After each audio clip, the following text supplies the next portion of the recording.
been a while since I recorded my last video tutorial, and in this one we're going to be going over configuring your weapon for Ravenfield. This tutorial somewhat assumes you've already seen at least the last part of the previous one, where we put these components into your inspector. If you haven't, go watch the last 10 or so minutes of the previous one. Did not mean to click that. So, the first type of component you're going to have is an audio source. I've left this unchecked or disabled just for my own sanity while doing this demonstration. But you're going to want that actually checked. Audio clip is going to be your fire audio, so whatever audio clip you want to play while your weapon is firing. Generally, you only want to leave loop clicked. That will basically just start it over once it ends. And that really only applies if you're using something fully automatic. Priority sets the priority of the sound, so you want a high priority for something like your weapon firing and a lower priority for something like the reload, so that the game will play the fire audio over the reload audio. Volume, generally just keep at 1, pitch will keep at 1. This is if you want to play stereo, so it'd be stronger the left or the right side. I don't see a reason why you would need to do that, but it's an option if you need it. Spatial blend is really important to have all the way over to 3D. If it is out at 2D at all, you'll have that weird thing where you can hear the gunshots like they're right next to you anywhere on the map. Reverb, zone mix, I just leave it the default 1. I don't fully understand what all these things do, if I'm honest. Same with Doppler level, I leave it 1. Spread, I think the default on the weapons steel put in are like 50, so that should probably be around 50.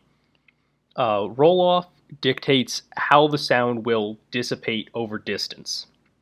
So for fire, I use custom roll off in a max distance of 100. If I can just, no, it's not going to do that. So the custom roll off starts out looking something like this, and I just kind of bring it to this kind of slightly exponential roll-off. It's not technically accurate to real life, but that's just how I do it. And then for this particular weapon, if you have any kind of audio you want to play as your weapon is being drawn, you're going to follow the same thing, except you want it to play on a wake. So that means the second the weapon is equipped, it begins to play this audio. And then obviously put your audio clip in here, and then everything else applies the same. Now onto the weapon configuration. This is the most complicated aspect. Third person offset, rotation, and transform we covered in the previous tutorial, so again, if you haven't seen that, go watch the last few minutes or so of that where I explain how that all works. Cull in third person is used to prevent certain objects from being rendered in the hands of the bots when they're using the weapon. So in this case, I have added the ammunition that's in the magazine.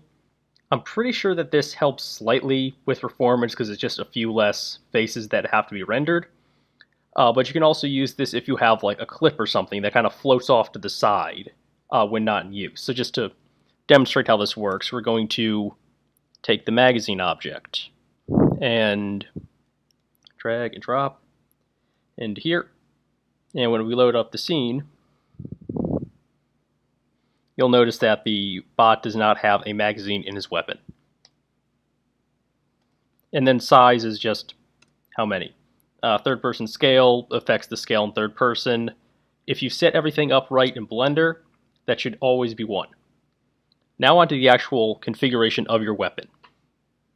So obviously this toggle auto toggles whether it is fully automatic or semi-automatic. So basically if you hold the trigger, if it keeps shooting. Ammo is the amount of ammunition in a full magazine. Spare ammo is the amount of ammo that you have extra. And that's generally some multiple of ammo. For assault rifles, I keep it anywhere from 5 to 7 extra magazines, but that's entirely up to you. Resupply number is the amount of ammo you get per resupply from ammo bags and from ammo crates lying around the map. This is usually half of a magazine, but in this case, because that's a odd number, I can't have it resupply 15.5 rounds. Reload time is the amount of time in seconds it takes for the weapon to be ready to fire after the reload has been initiated. So from the second you press whatever key you've found to reload to when the weapon is ready to shoot again. Cooldown is the amount of time in seconds between each shot. So in full auto, it's if you just hold the trigger, this is how long between each shot. If it's semi-auto, you can spam, like if you set this to like 5 seconds, you can click the trigger all you want in those 5 seconds, but it won't fire. And the way you get this number is if you're basing it on a real weapon and you want to use its rate of fire, you take 60 seconds divided by that rate of fire, and it will give you this number. Unholster time is the amount of time in seconds that it takes for the weapon to be ready after it has been equipped. And this is generally going to be pretty low. Aim FOV is the field of view you get when you're aiming down sights. So in the written guide on Steam, I discuss my thoughts on how this should be balanced. But in general, for iron sights or holographic sights or red dot sights or stuff like that, anywhere from like 40 to 30, and then for like ACOGs and stuff like 20, and then onto sniper scopes is like 5. Auto reload delay only counts if you put force auto reload on, and that means that once your magazine is empty, the weapon automatically begins to reload. And this would just be the amount of time in seconds it takes for that to engage. Again, I don't really use this, but if you want to, it's an option. This configuration can be aimed while reloading. You would use that potentially in something like a sniper rifle, but basically it allows you to have the aim FOV while you are reloading. Unless you set up your animator in the right way, you won't be able to actually aim down sights while reloading. Force World Audio and Loud, I don't really know what they do, but all the default weapons have Loud checked and Force World Audio unchecked, so I leave that as is. Muzzles and casing particles I discussed briefly in the previous tutorial, but basically copy, or rather duplicate the object from one of the default weapons and just drag and drop in here. And they have to be parented to the weapon object. Otherwise, they'll stay in the same spot regardless of where the weapon is. Optional third-person muzzles is something I haven't personally used, but and I also is another thing I don't fully understand what it does. You'd probably have to mess around with it a bit to figure out what it does, but I think what it might be is if for some reason you want to have a different muzzle effect while in third person. In third person means in the hands of bots, basically. So I believe that's what that does. And size, you really only are ever going to have one unless you're doing a dual-wield weapon, in which case you'll have 2. Or maybe a double-barrel shotgun will have 2 muzzles. Fire from all muzzles would only be used in the event that you're actually using more than one muzzle, and if you're using it for a double-barrel weapon or a kimbo weapon. And I think leaving this unchecked, it cycles through the muzzles. So if you have 3 here, it'll fire the first one first, second one second, third one third, and so on. And it just goes in that cycle. And fire from all muzzles does not set so that they all fire at the same time. Projectiles per shot is very self-explanatory, and in 90% of cases that's going to be 1, unless you're doing a shotgun, and that will be multiple. Projectile prefab, I'm going to go over how the projectile configurations work in another video because this one's getting a little long as is. But basically you click this little circle thing and select one of the projectile prefabs. As you can see, I've made quite a lot of them. Scope aim objects. So if you're doing a sniper rifle with a traditional style scope, so something that isn't dual render, you're going to be using this. So we're just going to open up the default sniper, and I'll show you briefly what that is. So you'll have an object, in this case it's named FP scope, and you'll have to create this in Blender. There's a video I link to in the Steam guide that explains how to do this, and I also go over, I think I go over it in the written guide as well. But basically, you'll create this object, you'll disable it, and then you drag and drop into here, and that will give you the effect of the actual sniper scope. So like how this is all black on the outside, and it just cancels everything else out. That's what the FP scope, or the scope aim object is for. Okay, now all of this is the recoil performance and spread performance of the weapon. So there's two types of recoil that the game deals with. It's kickback and snap. Kickback is the horizontal recoil, so the recoil that is going directly backwards into the character's shoulder. And this value dictates how much that is. And so you'll get a feel for how much you want it to be. This is pretty low because it's a modern 5.56 combat rifle. But if you're using something like a shotgun or, a 50 caliber or something, this can be anywhere, from 1 to 2 even. So I'll show you briefly what. So you can see how much, especially in full auto, how far it rocks back when I set it to 1. And if I set it back to 0.16, you'll notice that it has much less horizontal recoil. Random kick adds imagine like a cone in which this kick can happen. So if I put this up to something like 1, it's going to kick all over the place.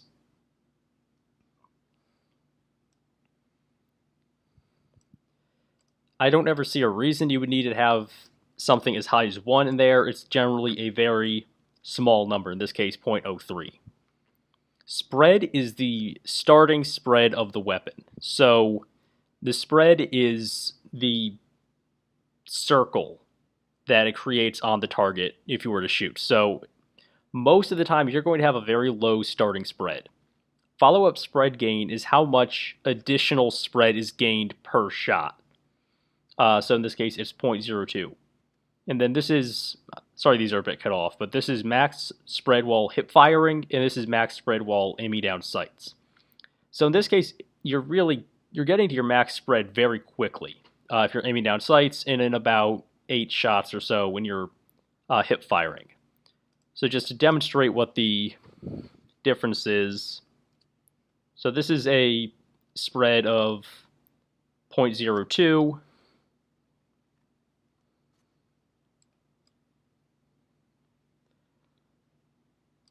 And then that's 0.05. And if you're doing something like a sniper rifle, you can probably set all of these except for hip to be 0 or very close to. And if you're doing a shotgun, this will generally be 0 because you don't want the shotgun spread to get bigger as you keep shooting. Follow-up spread stay time is the amount of time in seconds that additional spread gained stays. So in this case, it's 0.2 seconds. It goes away very quickly. And the follow-up spread dissipate, is that rate? Time.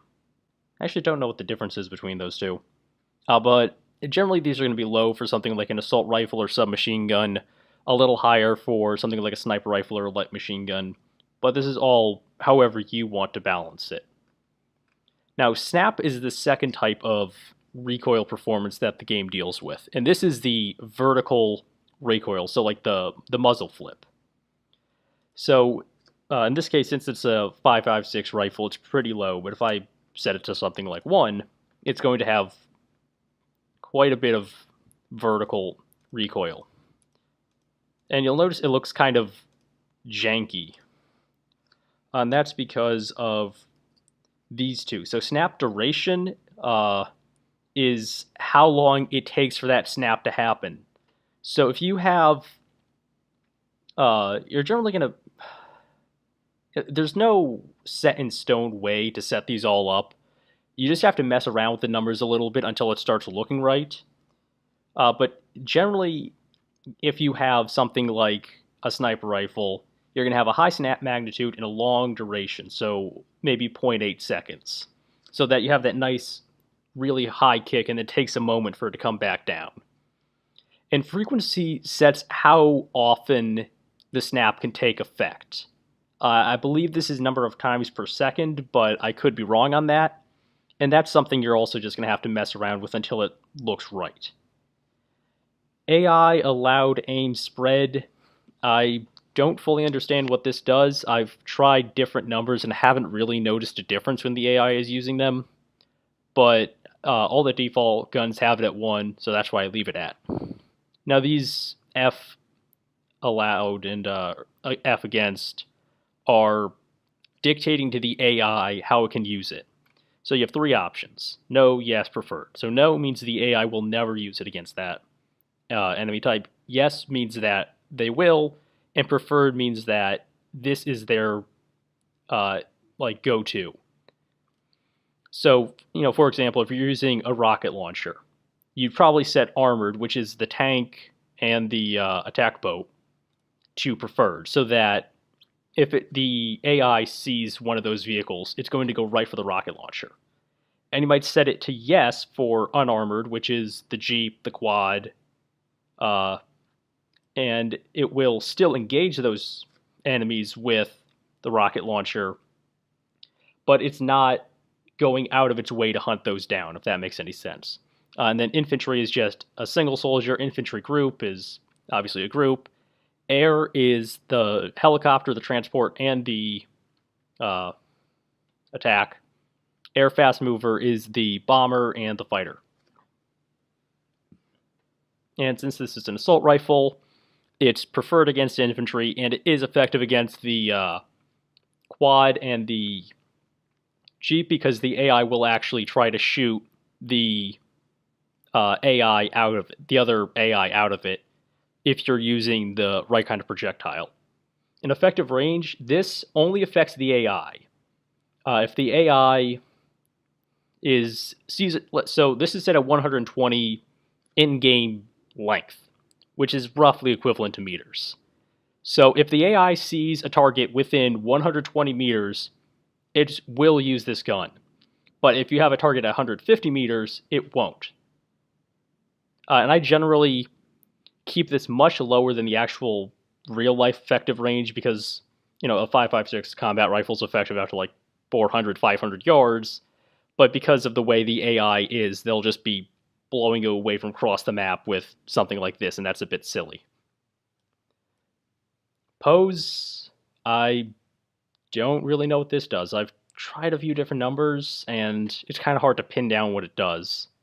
Apply heat. This is another thing we're going to have to go to a default weapon to explain.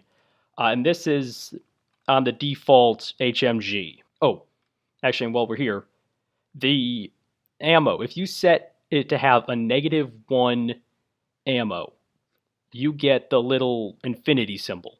And -2 disables the ammo entirely. I don't know what the functional difference is. I suspect that if you were to put -2 in here, it wouldn't work in game. So that -1 gives it infinite, and number 2 makes it -2 makes it so that it doesn't have any. And resupply number -1 doesn't mean it takes away a round; it just disables it, I think. Anyway, so apply heat. So if you want the weapon to have the ability to overheat, you choose apply heat. And then we open up machine gun. So you drag the object you want to overheat into the target renderer. If I were doing this personally, I would just have the barrel or what have you as a separate object, because it will be easier. But in this case, Steel has the entire machine gun. And then material slot number 3, so this second dark metal. And if I delete that, you'll see that he's applied this to the barrel. So that means that the barrel is where that heat will be shown. And then heat gain per shot. This is, I think I was messing around with this earlier, and that's why that's a different number. But this is out of 1. So think of this like a percent. So in 4 shots, this gun will overheat. Yeah, I definitely was messing around with this earlier. So just to demonstrate,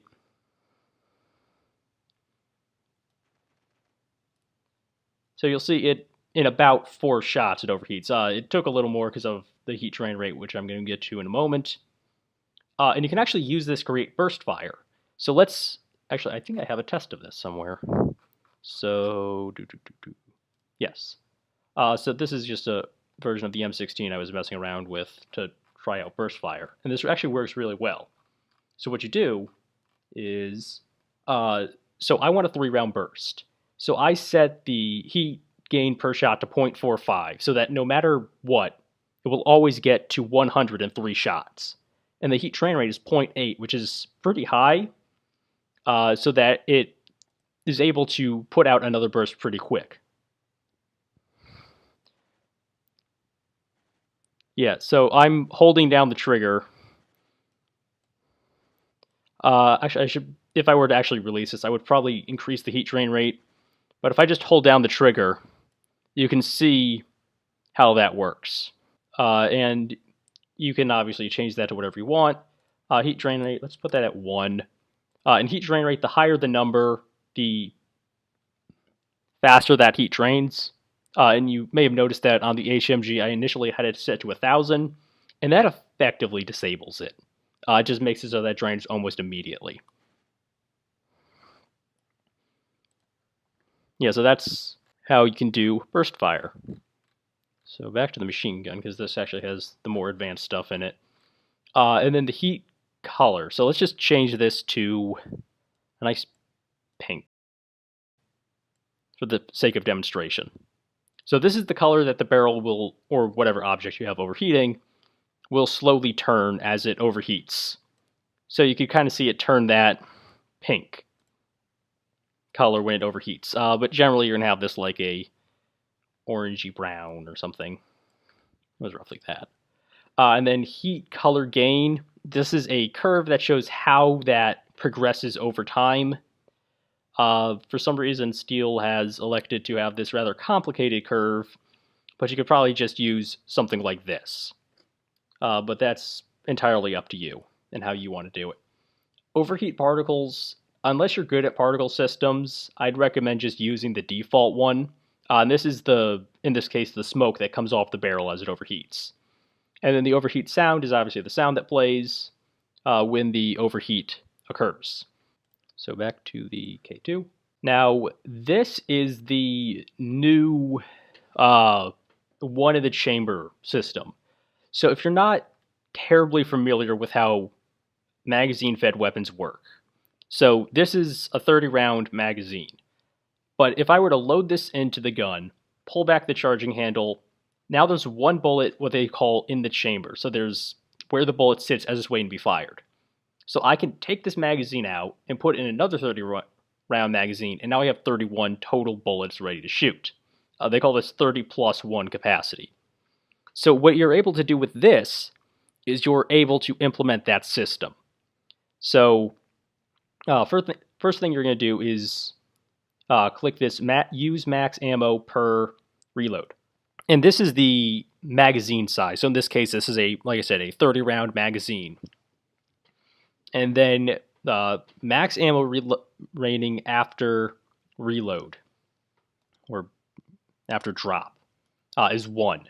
So this means that there's 1 bullet that can still be in there. I can't really think of a case where this won't be 1, but it's, like I've said earlier, it's an option if you want it.